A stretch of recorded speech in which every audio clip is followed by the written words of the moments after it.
Good morning, my YouTube viewers. It is Crystal here. I'm here this morning because I wanted to give you another video. This video is going to be about using Python in Excel. So basically, what we're doing in this video is we're creating a normal distribution, and then after we created the normal distribution, we're going to carry out several hypothesis tests. So basically, what we'll do is we'll say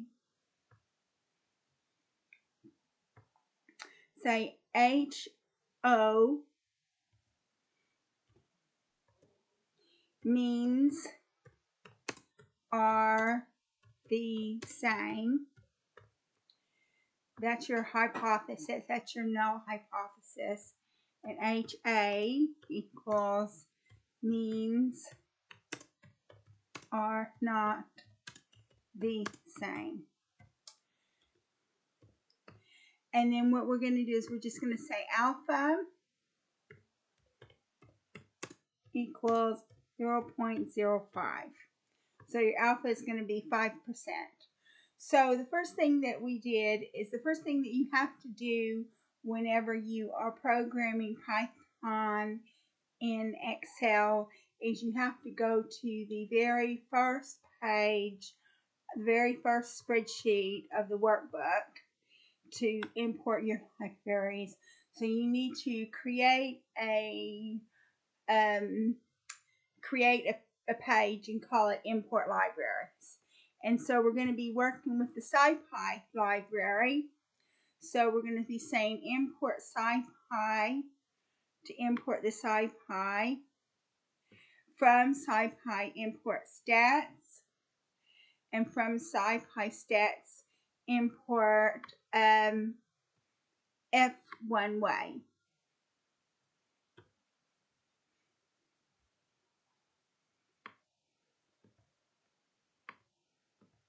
I'm just trying to get this.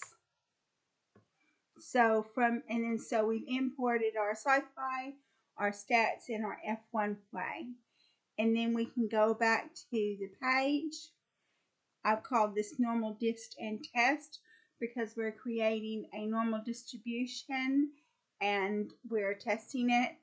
And as you can see, one of the problems that we have with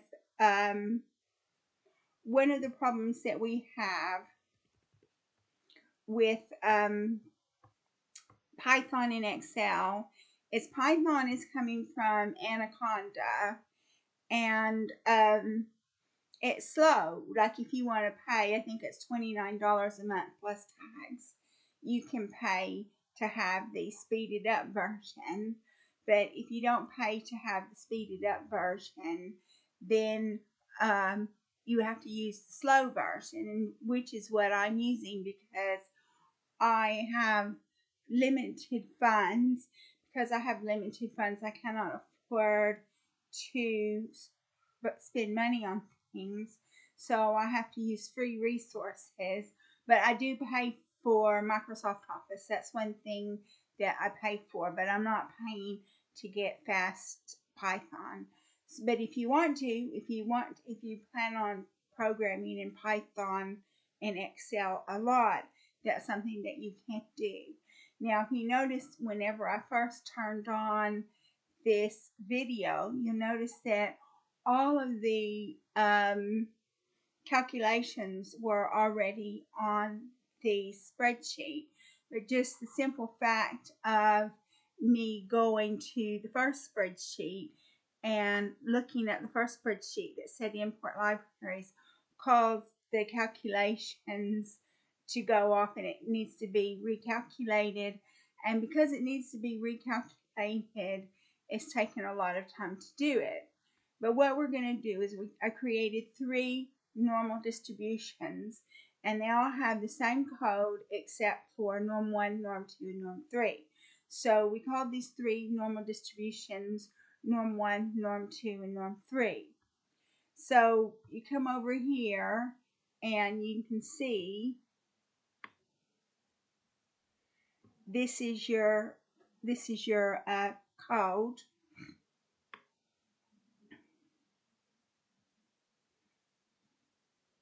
So this is how you create a normal distribution, and this is all the code that goes with it.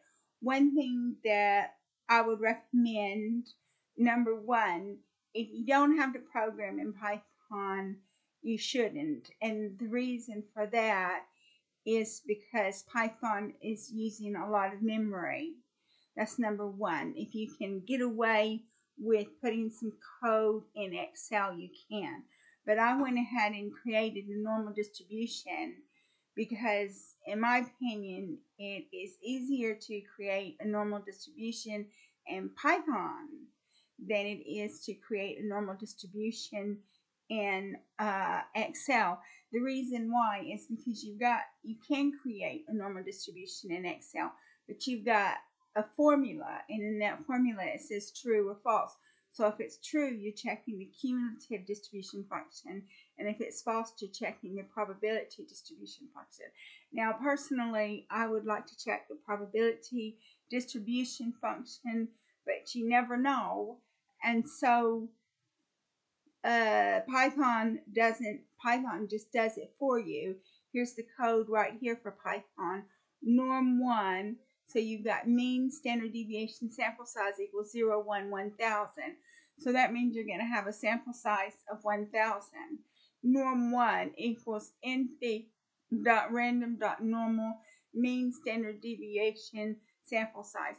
And then you're going to plot it. So I didn't have to plot it. I could have just left the plotting part out, but I went ahead and plotted it, and it even plots it on a little cell. If you want to show it, if you want to see it, it even shows it on a little cell so you can actually see the normal distribution. So I went ahead and plotted it, but strictly speaking, you don't have to plot it. Strictly speaking, you can just say norm1 equals np.random.normal mean, stdev, sample size.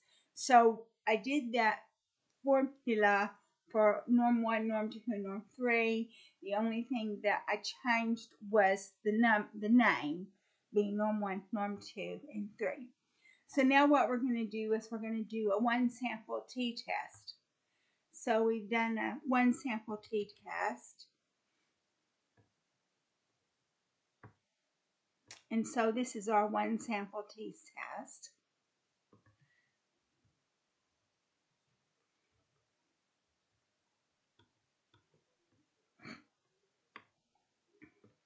So population mean equals 0, t-statistic p-value equals stats.tdist underscore one sample, and it'll be normal 1 population mean, and it gives you your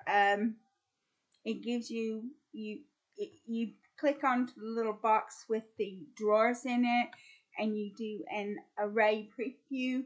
It gives you an F statistic of negative 0.79 and a p-value of 0.42.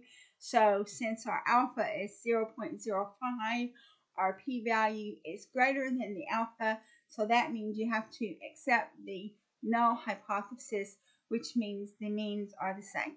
Now, if I wanted to, I could check the means. I could say,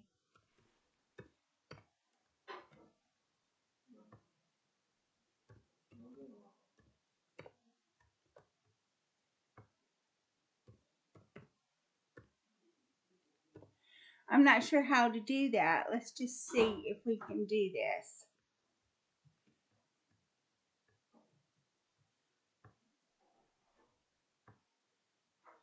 I'll see if I can do it. I'm not sure if I can. See what happens. Nope, it wouldn't let me do it. What you would have to do is you would have to define a range. So if you wanted to do that,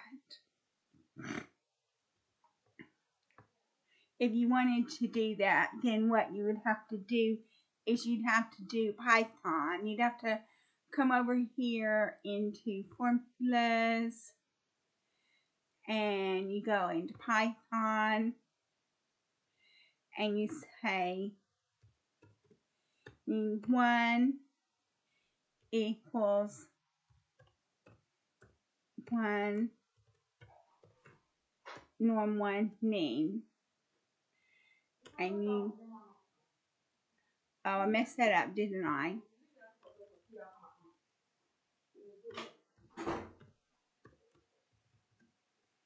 And you click on this. So it looks like it's working so far. And then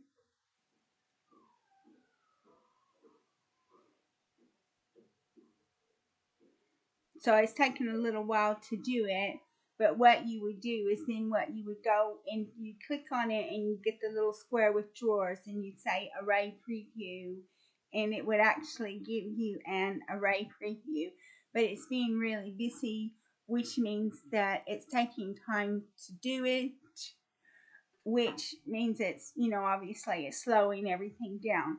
So that's one problem with Python in Excel, is that it slows everything down. So now we're going to do the two sample t-test. So we come over here and we look at it and then we say perform two sample t-test. T statistic, p-value equals stats.ttest.ind, norm 1, norm 2, and then it gives you a value of the t statistic 0.003 and the p-value of 0.99. 0.99 is higher than 0.05, which means that you accept the null hypothesis. So now we come over here to the paired t-test, and the paired t-test is t statistic, p-value, stats.ttest.rel, norm 1, norm 2. Then you press t statistic, p-value, and so your t statistic is 0.03345, and your p-value is 0.997332. That's higher than the alpha of 0.05, so again you accept the null hypothesis.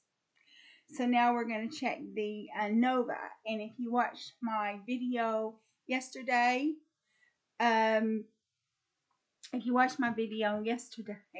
you'll see that I created a video on the ANOVA. So this is just exactly the same code, except I changed the values class 1, class 2 to class 3 to norm 1, norm 2, and norm 3. So fstat p-value equals f1 way, brackets norm 1, norm 2, norm 3. You got fstat p-value, so you get an f statistic of 0.733449, and you get a p-value of 0.480336. So again, that's higher than 0.05, so you accept the null value. So again, see, we're having some problems here, but it did work before. Whenever I first turned on the video, it worked, but we're having some problems, but we'll go ahead and look at it anyway. So now we're doing a z-test. So population mean equals 0, standard deviation equals 1, which we could change that to be just a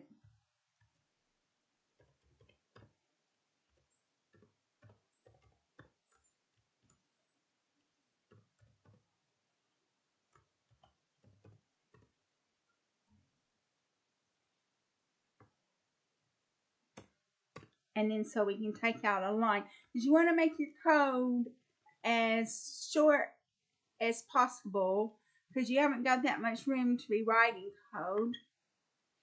And then so we did say sample mean equals np mean dot norm 1, sample size equals len norm 1, says calculate the z-score. Z-score equals sample mean minus sample population over population STDEV, NP square root sample size.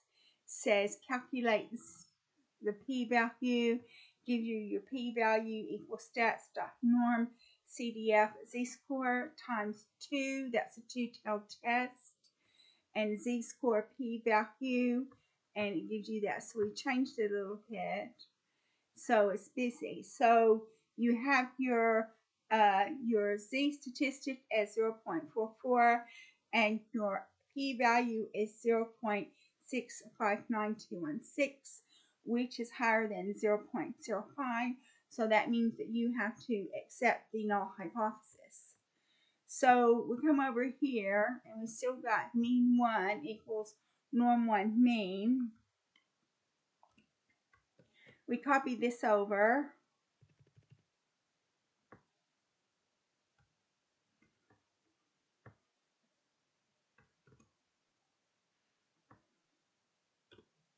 Mean 2 equals norm 2 mean.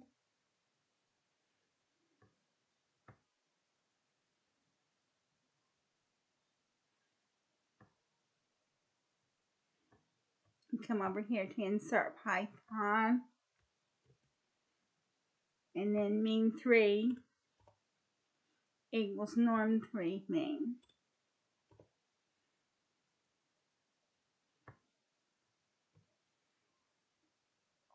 So you see that it's giving you your means. So the first mean is 0.0346, the second mean is 0.0357, the third mean is 0.01, and we were saying that the average mean is 0 and the standard deviation is 1, because this is for a normal distribution.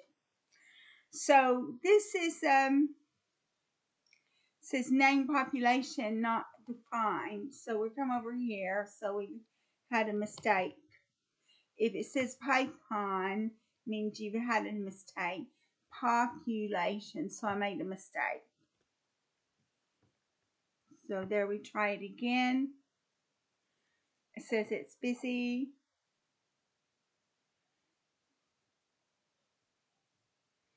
And then you want to keep your code as short as possible, because you can see that you haven't got a lot of room to make code. You can put as much code as you like in there, but you're not going to be able to see it. And then if you can take the arrow and you can move the arrow down so you can see it, but then you're not going to have very much the spreadsheet to see.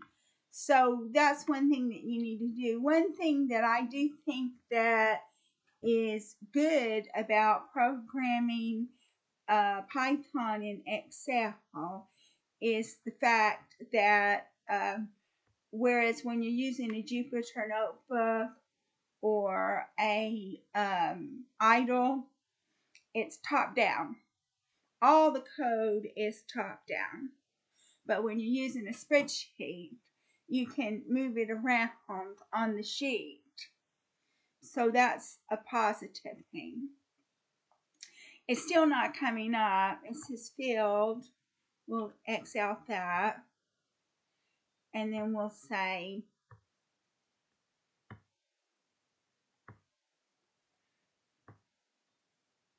we come over here to the little box with drawers in it, and we say array preview, and then it should give you your F statistic and your P value. And in this one, it gives you an S statistic and a P value of a positive number. Now, if you wanted to do it, because I'm running out of time, because I have to go to my day job, if you wanted to, you could change the values of the norm 1, norm 2, and norm 3. Now, I made norm 1, norm 2, and norm 3 to be exactly the same median and standard deviation. But if you wanted to, you could have maybe a medium here of 0, a medium number 2 of 1, and a medium number 3 of 2. And so that would change your means. And whenever that changed your means, then obviously that's going to change your F statistic and your P value. So that's something that you can experiment with. But since I'm supposed to be leaving for my day job in 3 minutes, I'm going to have to close this video. I've covered as much of it as I possibly can. So I've covered like the normal distribution, how to create a normal distribution, how to create a mean, a t-test, an ANOVA, and a z-test. And I've also shown you how to go into the very first page of the spreadsheet and import your library. So that's things that I've covered in this video. So thank you so much for watching my video. If you like my video, please like and subscribe, and I will be making more videos on technology for you in the near future.